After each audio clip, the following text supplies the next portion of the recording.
Time now for today's Focus Report.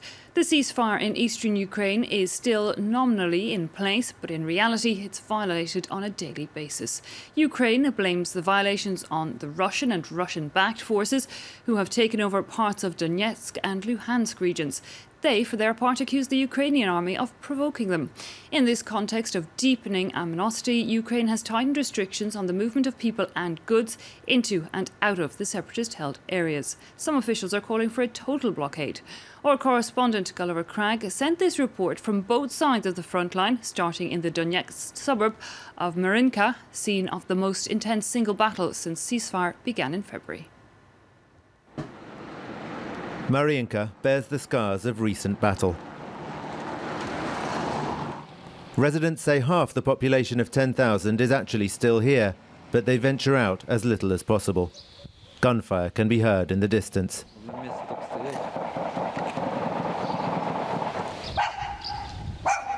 The Ukrainian army repelled the Russian fighters who tried to storm the town on June the 3rd, but they fear a second attempt is imminent. Okay, it's starting up again. That means we better not go down that way. Over there is the edge of the town, where our positions are. The situation is still tense. The separatists continually fire on our positions. The red on this map shows the part of Ukraine that is currently under separatist control. Marinka is just outside that zone, but within very close range of the rebel stronghold of Donetsk. It's among several frontline towns that suffer regular shelling. Another battered borough is Avdiivka. This city of 35,000 is home to Europe's largest coke and chemicals plant, crucial to Ukraine's steel industry and still working, despite having been hit repeatedly. Visiting this strategic town was a priority for the new governor Ukraine's president has appointed to run those parts of Donetsk region that Kiev still controls. The mayor, visibly fraught, showed him the damage. We have to prepare this place for winter. We need to re-establish infrastructure. So we ask you... Take a note, will you? Simplify tender procedures. Appalled by what he's seen, the new governor takes a hard-line stance. If that side really won't respect the Minsk agreements, then we will temporarily blockade the separatist zone and then consider renewing Ukrainian control over the whole of Donetsk region by force. Already, Kiev has closed all but 3 checkpoints for travel into and out of the separatist-held zone. Only those with special passes, for which they've had to either wait for weeks or pay a bribe, are allowed to cross. This is a nightmare. Where's the UN? I'd like to call on the United Nations to pay attention to this, how our government treats its people. How can we live like this? Since 6 this morning, only about half the cars have gone through. We're going to see my parents in Donetsk, and we're only going for 1 day.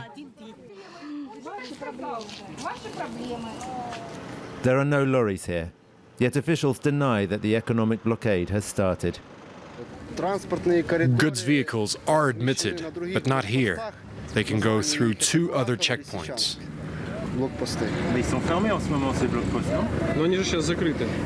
Yes, they're closed, but well, you know. In Donetsk, the self-proclaimed state's economy minister says the real aim of Kiev's restrictions is to extract bribes. The cost of these bribes are more than 100,000 hryvnias per truck. Yeah, and so that is why we have so high prices here. But what to do, as I say, that 2 or 3 weeks and we will have equal prices for Russian goods. Right now, though, Donetsk's economy is in the doldrums. There are virtually no advertisements except for propaganda. There's a shortage of petrol and food prices are soaring. These cucumbers cost 5 rubles in Ukraine, here 20. Kiev hopes that by cutting Donetsk off, it will make residents of the separatist zone clamour for the return of Ukrainian rule. That doesn't seem to be happening so far. Look, I hold a Ukrainian passport. Why does the president consider me a traitor?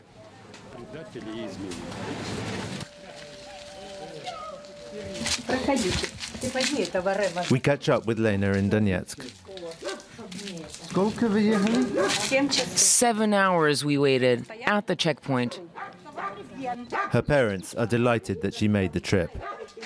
It's easy to talk about a blockade when you haven't got relations on this side and you aren't worried about them, if they've got enough to eat, if they're taking shelter from the rockets, if they've got water and electricity. Lena's mother, though, insists the high prices aren't affecting them. My husband doesn't work down in the mine anymore, but he works here. We have a vegetable garden and all our neighbors do too. So you tell the governor a blockade won't work. Just beyond the slag heap, barely 5 kilometers away, is Mariinka and the front line. This street has already seen one civilian killed by a stray rocket, but Igor and Nadezhda have no plans to leave.